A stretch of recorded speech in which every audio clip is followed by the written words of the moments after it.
บัดนี้ก็เป็นตึดพี่น้องเลยเนาะเป็นจังไดเด้พี่น้องเลยเนาะมานำกันบัดนี้พี่น้องเลยโตมาคือชาน้ำเป็นกับเป็นตึดเครื่องของไปใส่เบิร์ดพี่น้องเลยเนาะเธอโอ้มีตู้อยู่พุ่นเนาะแต่ว่าตัวนี้เนี่ยจำชื่อได้มาม่าน้ำมาม่าแล้วก็ยังก็น้ำเนาะสบายดีเด้อสบายดีเทคโนโลยีแท้ๆใช่ไหมนี่เงินบาทบ่เงินบาทเสร็จนี่บ่ต้องเงินบาทมือเด้อเงินถึงเลขเพิ่นโดยเลย1ก้อนพี่น้องมาเดี๋ยวสิว่าสิดีครับพอเงินเฮายังบ่ไปเอาเดี๋ยวมื้อหน้ามื้อในคำมาสิซื้อผมมาตอนอีกพี่น้องเนาะมื้อนี้มาเลยโอกาสถึงเวลาตัวเอ้ยเนาะถึงเวลาเพราะว่าถึงหลายสิโดย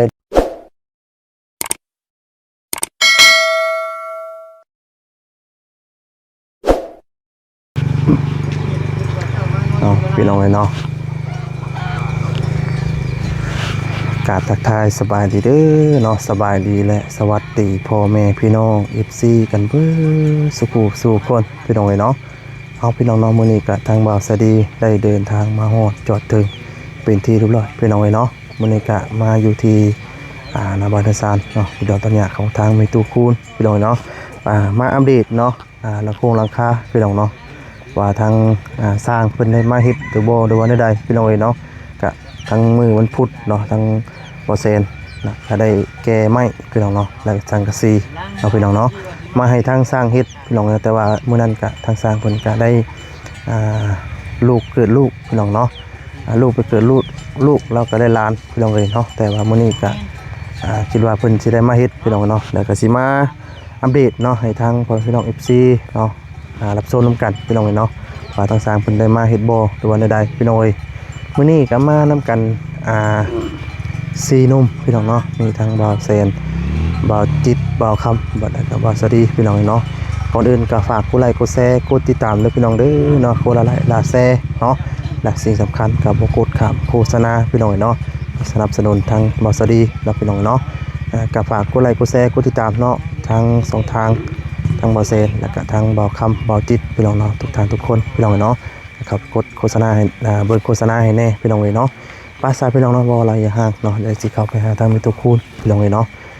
เป็นจังไดมื้อนี้ก็มาค่อยคำยำแรงแน่พี่น้องเนาะพอดีว่าแวะไปหาน้อง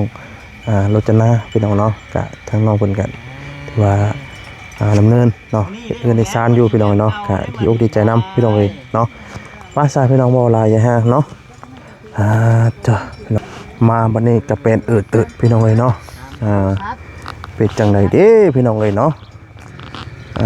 มานำกันบัดนี้พี่น้องโตมาคือชาน้ำเป็นกับเป็นตึดเครื่องของไปใส่เบิร์ดพี่น้องเนาะเธอโอ้มีตู้อยู่พุ่นเนาะแต่ว่าตัวนี้เนี่ยจำชื่อได้มาม่าน้ำมาม่าแล้วก็ยังก็น้ำเนาะสบายดีเด้อสบายดีเทคโนโลยีแท้ๆใช่ไหมนี่เทคโนโลยีมีทั้งนาคน้ำมีทั้งหมาเด้อเอาเด้อพี่น้องเด้อมานี่มาชิมดวงมานี่นั่งในตู้ก่อนถือแค่ไม่ตู้ที่มือน่ะโชคดีทานนั่นแหละนี่นะ2ทานนั่งจื้อคือบ่จื้อคือแต่ว่าเงินน่ะยังบ่ได้ไปเอาว่าบ่เร่งได้สิไปเอาถือบ่หลายตู้เอ้ยเราอิดคักกะลีเนาะบ่หลาย1,000แค่ว่าทั้งลูกมามันจะว่าสิ3ทานพุ่นจัก3ทานบ่มื้อนี้น่ะมาขอโทษแม่ตู้มื้อนี้เว้ากับทางทีมงานว่าคันถูกเลขนี่สิเจาะน้ำสิเจาะน้ำให้แล้วสิเลข6ตัวเจาะน้ำหรือว่าเฮ็ดห้องน้ำให้ว่าซั่นแต่ว่ามันบ่ถูก6ตัวมันถูก2ตัวมันก็บ่ได้เจาะน้ำได้เนาะวันนี้ก็เพิ่นบุญไว้ว่าสิชื่อหยังอันป่าโลมาชื่อป่าโลมาปล่อยเนาะบ่ถือลำพันน้ำไหลบ่ได้เด้อตู้เอ้ยมาแก้บุญใหม่เด้อมื้อนี้เด้อโดยมีตัวใดในซะมื้อนี้แต่ว่ามีนาคน้ำมีหมาม่าเรา3ตัวสัตว์เรารัก3แท้ๆพี่น้องเอ้ยเนาะโดยรัก เอาอันนี้ก็แบบว่าเฮาเว้าในการเสี่ยงดวงชื่อได้แต่ว่าอยู่ในขอบเขตเนาะ โอ้อันประมาณเนาะ ซื้อพอได้รุ่นเนาะ ก็บ่ได้ว่าแบบเหมือนว่าติดงอมแงม มาติดบ่มีกินก็ติดเนาะบ่ได้ในนั้นเด้อ นี่บอกคิวคักอยู่ เปลี่ยนแนวทาง คันบ่ถือก็จะให้แม่ตู้ได้เนาะ ยายไม่ตู้ได้ซื้อลายอีกก็บ่แม่ก็โอ้ยแม่บอกกูตื้อ โดย โอ้เพิ่นจะขอเป็นลูกศิษย์ลูกหาอยู่ทางบ้านน่ะเอามาแต่ไสว่าซั่นแล้วเป็นหมอมาแต่ไสน่ะคือบ่ตรงแท้อันนั้นว่าซั่นก็เอียนก็ออกเอียนเลยว่าซั่นเนาะ เอียนก็ออกเอียนปัดนี้น่ะ3ตัวชัดน่ะคือสิเอาเด็กโอ้เข้าใจแล้วบัดนี้โอ้ยพี่น้องเอ้ย เอาตัวกุ๊ก อย่าเว้าดัง อย่าว่าลังอีกเลยเนาะ ตัวกุ๊กเด้อนะ ตัวกุ๊ก ตัวกุ๊กและอันโดยอันหนักชีวิตมันอยู่ลุมคือจองมันอยู่ลุมสุดมันเคยออกมันออกมันเคยออกตัวกุ๊ก อ๋อ เอาจากพี่น้องเอ้ยถือรางวัลมื้อนี้แหละว่าจิตไป อย่าเว้าดังเด้อพี่น้องเอ้ย พูดกันแค่3-4คนเฮาเนาะ โดย ที่เคาะถุงใช่แล้วบ่ฟังกัน มีเท่าใด 10,000กีบนึง 10,000กีบ นี่ทงก็บ่ได้แล้วดิ เคาะถุงใหญ่ก็10,000กีบ พี่น้อง เอาหยอกหัวกันแน่พี่น้อง ได้เถื่อได้ลูกเอ้ย บ้านเถื่อบอกทั้ง3เถื่อ เฮาหาก็ได้2เทื่อเด้อ เทื่อที่3นี่ เทื่อที่3นี่บ่ แม่นเทื่อก่อนเมตู้บอกยังก็อันยังเสือกเส้นนึงผูกกล้วย3ตัว เป็นเด็กช่างอยู่ เป็นเลขสร้างออกนั้นเลขสร้างตัวนั้นมารอบที่2ก็เป็นเลขเอียน ก็เป็น1เลยเด้ ฮะ ใกล้เคียงอยู่ตัว ใกล้เคียง กะแม่นแล้วเสือกกันเลยตึกซวย3ตัวกะเสือกนึงก็เป็นสร้าง เจ้าก็แปลแน่สมมุติว่าแม่ตู้สมมุติว่าเด็ก3ตัวนะลองเว้าดูมันมีเด็กหยังสมมุติว่าจะแปล แล้วเลย ตาเลยติ มาแต่ว่ามีเราให้เป็นน้ำซัดบ่ติดน้ำซัด นี่แหละก็แปลแล้วบัดนี้ แม่นมันก็ขึ้นน้ำหลวงไปลงมันบัดนี้ ว่าอันนั้นรักวางมันออกคนเรียนนี่รักนะ ลักซี รักสี เลย 469 บ้านนี้ท่านโบพกกามีจิต มื้อ6ก็ลักจิต พี่น้องเด้อพี่น้องเด้อเนาะพอแล้วว่าดึงเบอร์บัดนี้ก็ได้ เป็นแนวใหม่เนาะบาดนี้ แนวใหม่แล้วบาดนี้ได้บ่แดงก็สินอนแบบนี้เลย นอนอะไร ปีนี้มีตู้คือเห็นง่ายคือง่ายของมาคือว่าอยู่เทิงเฮือนพี่วัน ง่ายเลยคือเหาะช่างกะซีได้ คิดโอ้ ขึ้นมาแล้วก็เปิดผ้าอีกนอนเบิ่ง มานี่ไพ่โซลาร์เซลล์ตอนนั้นสิให้ลูกหันมาพี่บ่หรือว่าใด จะให้หันมาทางนี้ได้ ๆอ๋อ เก็บไม้บ่ได้เลยเนาะ เก็บมาทางนี้ได้บ่ ได้ต้องง่ายเอาแล้วง่ายตอนนั้นดึงมาพี่ นี่ว่าจะนอนอยู่หั่นคือบ่ป้าหันก่อน มันเหมือนอยู่นี่บ่ บ่ให้หนาไปทางพุ่น ให้ซอง ไปทางพุ่นมันก็ซองแม่แล้วแม่เลี้ยวเห็นของ พอได้เห็นของเหรอวะ เอาในนั้นบ่ไปซะไป ไปบ่มันทันมืดตัว ตุ่ม นี้ ตัวน้ำมือได้ อันง่ายตัวดอดไฟเบื้องหุ่นบอกดีว่าเอาง่ายแต่เทิงเพื่อนไปสิเทิงเพื่อนเป็นยังสิแปลงอยู่เนาะต้องเอาตัวไฟง่ายเงี้ยพี่ โอ้นี่มาพี่ชื่อนะนี่มาพี่ชื่อดอกเขาก็บ่เชือกมันยาวอยู่แล้วสายมันยาว แมน ตู้แต่ ง่ายจะตัวนั้นได้มานี่เฮากะ ง่ายมาให้แล้วพี่น้องเอ้ยเนาะพอให้เรา ยาบ่พาง่ายคือยาลูก ฮะ บ่พาง่ายคือยา ง่ายบ่ บ่พาง่าย เป็นที่ไหน มันส่งไปพุ่นก่อน มันชมคุณก็ คือว่า ทาง ซะ คุณมาทางนั้นยังไม่เห็น อ๋อ ทางนี้มันดอกไผ่เขาส่ง เห็นอยู่เนาะโอ้ ไปทางชมอยู่เนาะ นั่นแหละจะมาปะ หากันง่ายมื้อนี้บ่ ง่ายขึ้นนี่ ง่ายขึ้นนี่เลย ง่ายแรงว่านนอนขึ้นนี่ นอนปะเลยนะปะนอนดงจุ่งเลยนะเมื่อคืนนี่ว่าบ่ย่านบ่ว่า ยันว่าเพื่อนฮักเลยเนาะเครื่องลอยบ่มีหมู่นอนเนาะไม่ตุ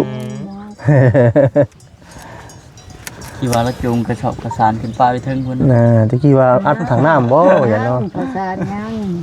คุณเป็นน้ำ ยอมนะแม่ตู่เอาข้าวสาร ภาษา ตอนมาได้ โดย คุณก็จะเล็กก็น้อยเลย แต่ว่าบ่หนาวเนาะถึงช่วงหนาวคือบ่หันโอ้บ่ไหวดอก จนชันพุ่นเลย อันนั้นแหละจะว่า แต่ช่างเพิ่นน่ะบ่ได้มาบ่มื้อนี้ บ่มาอับเดียวโดนสาว อ๋อเพิ่นมาปูแป้นให้บ่ มาปูเป็นบุดเป็นแล้วก็ มาปูแป้นให้ อ๋อวันนี้เพิ่นไปใช้เกาะ จักไปทางใดไปหน้าบ่หรือไปทางใด อืม เดี๋ยวบ่คันสิเลาะเบิ่งก่อนเด้อ โดย สิเลาะเบิ่งขึ้นไปตู้ก่อน แม่น อืม เรา ตาม เบิ่ง ส ขึ้ บาน ย ใหม่ ตาม ก่ ส อน บายเนาะ โดย เออ ว่าโทรมื้อเช้านี่เนี่ยเพิ่นมีเวียกแน่เพิ่นไปสั่งชั้นกับทางทีมงาน เอาหาอะไรบ่ครับเอา ในเรื่องการ หัน งาน กล้องให้กล้องหน้าให้ก่อนเด้ ลาย เนาะบ่คิดนำในกว่าซะ โดย เนาะพอได้ อ่า โอ้ได้ลมกับทางเมตู้แล้วพี่น้อง นี่ เอ้ย ก็ เนาะ เอ้าบ่คันยังบ่โจกโกงเนาะ ถือว่ามาอยู่ในรอบค่ำพี่น้องเอ้ยเนาะรอบค่ำทางเมตู้ ว่า อยู่กลางแบบน้ำหนาหมู่เลยอันนี้เนาะลูกหลานเด้ลูกหลานก็นั่งอยู่ข้างหลังเนาะ ลูกหลานหุ่มห่อเด้อพี่น้อง แม่ เอ้ย น มื้อนี้ก็ได้เนาะ มาหาเรารอบค่ำตั้งใจว่าสิมาอัปเดตนี่เพราะว่าชื่อมา สร้างบริเหตุจำเนาะ สั่งคาเวีย พี่น้องเว้ย สั่งคาเวียพี่น้องเนาะก็บ่ได้มา โดย มีแต่มื้ออื่นน่ะจะมาอยู่เนาะตู้เนาะอืม กินข้าวยังไม่ตู้มื้อนี้ ป้าลา เดี๋ยวก็ปลา ให้ ก็ไปได้เออ คือดีแท้เนาะ กินแต่ปลาเนาะมาแล้วเพิ่นก็กินแต่ปลา อืมถือว่าแมลงนี่เผานอนเผาคือเก่าเนาะ เขาคือเก่าแล้ว นอนเผาคือเก่าผู้แลเดี๋ยวเบิ่งช่างเพิ่นเฮ็ดช่างกระซุ่งช่างกระซีเรียบร้อยเพิ่นน่ะเดี๋ยวเฮาก็สิซื้อไม่ซุ่งไม่เส้นแล้วก็ฟ้าเด้อพี่น้องเด้อเงินเป็นเงินจากทางผู้รับผู้ใหญ่เพิ่นแหละ ยังอยู่จำนวนนึงเนาะ แม่นๆ เพราะว่าต้องใส่ลายเพิ่นใส่สร้างเพิ่นลายเส้นก่อน ๆแม่น เนาะเพราะยังบ่ฮู้ว่ามันมีจักโตเนาะว่าจิตมีโตปากกระจาดมีจักแผ่นพี่น้องเนาะยังบ่ฮู้ต้องให้ทางสร้างเพิ่นเฮ็ดไปทีละขั้นที่ละตอนไปก่อนพี่น้องเนาะ แม่นต้องเบิ่งไปตามขั้นตามตอนพี่น้องเอ้ยเนาะ โดย เบิ่งไป ไปตู้เราอยากอยู่นอนหน่อยเนาะไปตู้ จะขึ้นไปแล้วบ่ เออ เขามันแล้วพุ่นแล้วจังคืน เออ ไปเนาะ ไปนี่แหละ โดย ไปว่าซั่นพี่น้องเด้อ อืม ก็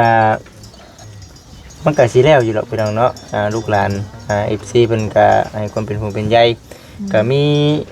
ทีมงานหลายทีมงานอยู่นะจากที่บ่จิตเบิ่งนี่มาหานี่ก็ได้มาเยี่ยมเนาะส่วนหลายก็ได้เนาะมาเยี่ยม มาเยี่ยมถามไทยผู้ใดไป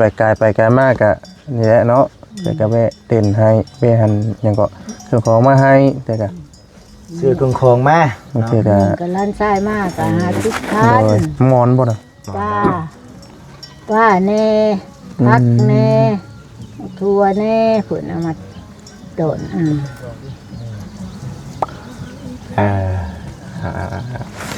อันนี้ก็สิเบิ่งถึกบ่หลายเด้อตู้เด้อถึกบ่หลายใช้เป็นอยู่บ่นี่เงินมา เงินบาทบ่ เงินบาทใช้เป็นอยู่บ่ต้องเงินบาทมือเด้อเงินถึกเลขเพิ่น โดย เลยหนึ่งก้อนพี่น้อง มาเดี๋ยวสิว่าสิได้ครับ เพราะเงินเฮายังบ่ได้ไปเอา เดี๋ยวมื้อหน้ามื้อไหนก็มาจะสิซื้อผมมาต้อนอีกพี่น้องเลยเนาะมื้อนี้มาเลย ถึงเวลาไอ้ตู้เอ้ยเนาะบ่หลายถือบ่หลาย เพราะว่าถึงหลายสิ เด้อ โดย ให้ย่ำคำพันก็ดี ถูกเนาะแต่ว่าถือ6ตัวแล้วลูกสิมาเฮ็ดของน้ำให้ไปตู้เอ้ย อันนี้สิเจาะน้ำให้อันนี้ เราถือได้6ตัวได้เนาะ บุญวาสนา สาธุ ครับดอกบ่เห็นยังช่างค่อยใช่บ่นี่ได้จังว่าเนาะเอ้าได้จังว่าให้มันถือก่อนเนาะ แห้งจะให้ไม่ตู้ได้พี่น้องเนาะ บ่ยาก น้ำในลูกตีหับ จังได๋ ลูก ทางไหนไม่ตู้ ลูกบุญธรรม อ๋อเพิ่นสิเจาะน้ำบาดาลให้บ่ ที่เจ้าน้ำมาได้ โอ้เพิ่นมาหาว่านี่บ่ เพิ่นโทรมาว่า โอ้ถือว่า เพิ่นเป็นห่วงนะแม่ว่าแม่ใส่น้ำไม่ใส่น้ำบ้านน้ำเมืองแม่ว่า มีคนบ่ มีคนสิมาเจาะให้เนาะ ลูกบุญธรรมก็มันอยู่น้ำพวกลูกนี่บ่คือลูกบ่ ลูกบุญธรรม ลูกบุญธรรม เป็นโทรมาหาทางเมย์บ่ นี่ โอ้ มาที่เฮาบ่ได้ฮู้เนาะ โดยยังบ่มีแม่ทางลูกทางลูก ก็ดีใจแล้ว ดีใจนํ ดีใจเนาะ แม่ ดีใจขึ้นมามี ทางใดก็ตามแต่เนาะเพราะว่าคะแนนมันมีตู้ได้พี่น้องเอ้ยเนาะ นี่ใดก็เจ้าได้คือเก้าคำว่าไปทางให้ก็ได้เด้อ แม่ เขาเองก็ดีใจนํเนาะ สิ ดีใจ แม่นจะสิอันนั้นฮักคือสิได้แต่ว่านะไสลูกก็เอาหูเพิ่นให้เบิ่งเด้เมื่อกี้นี่ อืม เพิ่นโทรใส่จะเลอะนั่นเด้ โอ้ จะเลอะ อ๋อ พี่น้องเอ้ยเนาะ โดย ในก็ขอให้เป็นจริงเนาะขอให้บุญวาสนาแม่ตู้ โดย ได้คือบ้านคือเมืองหมู่หั่นแหละ โดย สาธุ เออ สมความมุ่งหมายปรารถนา สิเจาะทางไหนกันมาเจาะตู้ เจาะทางไหนไม่ตู้ทางกงยิ้วเลยบ่ ทั้งนี้ โอ้ กับเบิ่งไป สิกงยิ้วเลย เบิ่งไปพังไปพี่น้องเนาะ แม่ถ้าเพิ่นเช็คตรวจว่าน้ำอยู่วงใดพุ่นได้เนาะจังเจาะ อยู่บนน้ำ แต่ว่าเพิ่นสิเจาะให้มื้อใดไม่ แต่ ตู้ ว่าน้ำค่ำนี่มันอยู่หันน้ำค่ อืม สิมีแห้งหยุ่มน้ำอยู่บ่เนาะ ำแม่คุดลงไปหัน มีน้ำบ่ เม็ดป้ายมันจากสุ่มเลย อ๋อ มันจากสุ่มแม่คุดลงนะฮะ เราขุดเบิ่งบ่ คุดแม่คุดให้น้องเลี้ยงป้า โอ้ตะกี้เพิ่นบ่ เขาทิ้งขี้เหนียวขี้ยุกลงแล้วมันคูนขึ้นตัวประจำ มันก็ได้ตื้นบัดนี้ ตื่นเลย โอ้โดย ดีแล้วตัวเอ้ยดีแล้วถือว่ามีคันว่ามีผู้รับผู้ใหญ่เพิ่นสิเจาะน้ำเจาะในให้ก็ได้เนาะ โดย ก็ถือว่าเป็นการดีเพราะว่าเรื่องน้ำเรื่องในนี่คันเฮาสิใช้น้ำมูกตลอดนี่บ่ได้เด้ รวมกันกับพวกลูกในบ่บ่ค่ะ จังว่าเด้ทั้งลูกยังบ่ได้ฮู้เด้มีแต่ว่าเพิ่นคุยกับทั้งอาจารย์เพิ่นก็สินั่นแล้วมั้งเนาะ โดย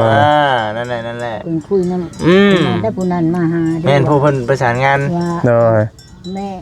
อันลูกสาวเจ้าโทรมาหาแม่ได้วะ โอ้ มาถามข่าวแม่เพิ่นก็ โดย โดยเพิ่นว่าประสานงานเอา สิ้นเดือน สิ้นเดือนบ่ เพิ่นสิมาทางหาย โอ้โดย ดีแล้วแม่ตู้เอ้ยเนาะ โด ดี ย นะก็คือเฮาว่าเนี่ยพี่น้องเนาะ โดย ผู้ที่เขามาหาทั้งแม่ตู้นี่ก็หลายลูกหลานบ้านเฮาเอง โดย ผู้นั้นไกลผู้นี้ไกลเป็นหยังก็เจ้าจึงแวะหนึงคือกระบาบแน่บางคนก็ว่าโอ้ยเพลงเดตู้เอ้ยเฒ่าซำนี้ก็ยังชูอยู่เนาะชูได้เด้อชูห้ามท่อ โดยโทรแล้วแต่จะถอยเนาะ ท่อได้แต่อย่าถอยอีกทีก็เว้าอยู่ให้เรื่องลูกเรื่องเต้าก็เฮ็ดได้ใส่พี่น้องเนาะมันเป็นไปแล้ว โดย มันเป็นไปแล้ว กินข้าวกินน้ำก็แซ่บอยู่บ่เดี๋ยวนี้ แช่อยู่ น่าถ้ามีแนวกินเนาะ แนวกินก็บ่อึดลูกเอ้ เอย โอ้เดี๋ยวบ่เดี๋ยวนี้ บ่อึด ให้อยู่เดี๋ยวนี้เนาะ โอ้ให้แบบนี้ตลอดไปเด้อตู้เด้อ เด้อ เอามาผู้นี้เอามาอันนี้ก็ได้แม่ย่างว่าเครียด อืม แม่ก็สิกินเบิดบ่ผู้นั้นเอามาเครียด โดย ก็เอามาป้า อืม ป้าแม่ก็ตาก โดย เอามาก็ตากอีกฮะ โดย ดีแล้ว เป็นยังคือว่าดีใช่พี่น้องคำว่าคือตอนนี้น่ะเฮาอายุทั้งแม่ตู้แล้วน่ะหลายแล้ว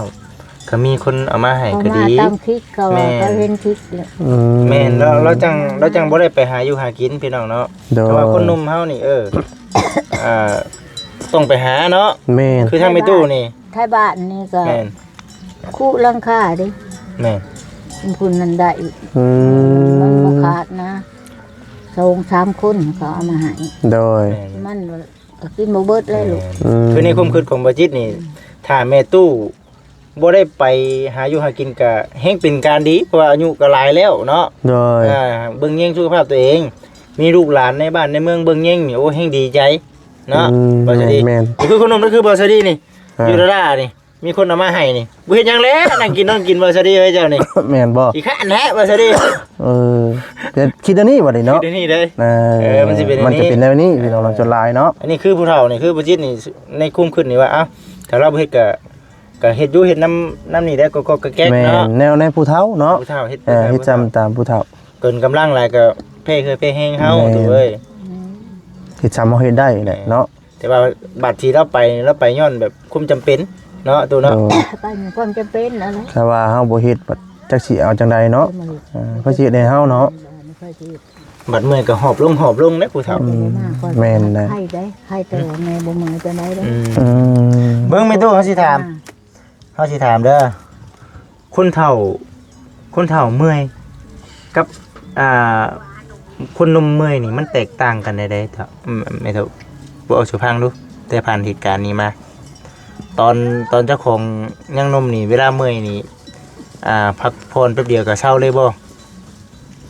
พอคนเนาะเดียวก็เช้า ตอนนี้เด้สมมุติว่าเมื่อยเด้คนเฒ่านี่ คนเฒ่าเมื่อยแล้วซาแม่เมื่อยนี่สุอยากซ้ำเก่าเด้ ยังแข็งแรงดีอะเนาะ เออ ๆ ชาวนี้ยินชาวบางคนแบบว่าโอ้ฉันตอนนี้แต่บ่ ตอน แม่ ยังน้อยนุ่มเลยฮะ บ่แม่น แห้ง แต่ ดี ว่า เนาะ ได้บาดนี้ส่วนร้ายนี่คันแม่เจ็บแม่ปวดแม่ไปกวดนี่ อืม ทางหมอว่าระบบหัวใจก็งาม โอ้ โอ้ ยังก็งาม เราแข็งแห้งพี่น้อง เล เอ้ ย ย คือน้ำสุขภาพเขาเนาะ อันว่านะ อืม ก็แม่น อืม ของ อืม แม่ก็บ่เคยเมื่อย โดย ไปตลอดเฮ็ดตลอด ดีแล้วใช่ไหมตุดีแล้ว โดย ก็ให้สุขภาพแข็งแรงพูดแล้วเดียวมันค่ำแล้ว เดี๋ยวทั้งลูกๆสิได้เมื่อปะ โดย และสักมื้อเดี๋ยวสิพา FC มาอัปเดตเบิ่งเนาะพี่น้องเนาะในเรื่องขึ้นซันนั้นเป็นแล้วนี่แหละ โด อย ดใจรอพี่น้องเนาะอดใจรอ ใกล้แล้วเนาะตอนนี้ก็50% แม่นแล้วเนาะ 50พี่น้องเนาะยัง มาเสด็จพี่น้องเด้อเนาะสิได้จบคลิปก่อนเนาะ โดย ฝากพ่อแม่พี่น้อง FC ทุกท่านเป็นกำลังจิตกำลังใจให้กับทางทีมงาน โดย แล้วก็ทางเมตู้ลาวเนาะตอนนี้ก็ขึ้นซานดันเป็นกับประมาณ 40-50% แล้ว โดย ยังรอสร้างมามุงสังกะสีกับ โดย ตอกข้าวเนาะ แม่ เป็นการต่อไปก็สิได้แก้ไม้มาซื้อไม้มาให้เพิ่นแต่ว่างบน่ะมีแล้วพี่น้องเนาะนำมาคิดแน่บ่แสนแน่ โดย บ่พอหยังบ่พอจังใดก็เดี๋ยวก็สิได้แจ้ง โดย แจ้งเด้อพี่น้องเด้อเอาอยู่ดีมีแฮงยิบซีทุกท่านเป็นกำลังจิตกำลังใจให้ โด บ่ ย จิตพร้อมด้วยทีมงานและก็แม่ตู้นำเนาะ โดย อวยชัยอวยพรให้ลูกให้หลานแน่กว่า ขอใส่ให้พ่อลูกหลานอยู่ดีมีแห้งเด้อสุขภาพแข็งแรงได้ให้มันคงตะนงเกณฑ์แต่นี้ต่อไป ให้มันให้ยืน สาธุ บ้านนี้ก็ได้เอา พี่น้องเอ้ย บ๊ายบายเด้อพี่น้องเด้อเนาะ กลับก่อนแล้วเฮากันเลยเนาะค่ำเลยพี่น้องเอ้ย กลับก่อนเด้อบ่สิดิ โดย ป้าว่าสิดีก่อน โดยมือป้าก่อนได้บ่ ป้าว่าสิดีก่อน โอ้บ่จิมือป้าแล้ว โอ้ตารางเฮือนแม่ตู้นี่ต้องเข้าลบเด้อนี่เด้อ พอดีเบ็ดเตียงหนึงพอดีเนาะพอดีนั่งเตียงหนึงพอดีนั่งเล่นเลยพี่น้องเอ้ยเนาะโธ่เฮ้ย1ข้าวหรือว่าไม่ตุ บ่ได้นึงมื้อเช้ากุมแมลง 1เช้ากุมแรงคือเก่าบ่ได้เหนียวบ่ บ่เหนียวปานใด อ๋ออย่าว่าอย่าเหนียว แต่มันเหนียวแม่ก็ปะ ไปกับเฮงไว้เนาะโดยพี่น้องเอ้ยนี่ก็ยกดีใจนำทางไส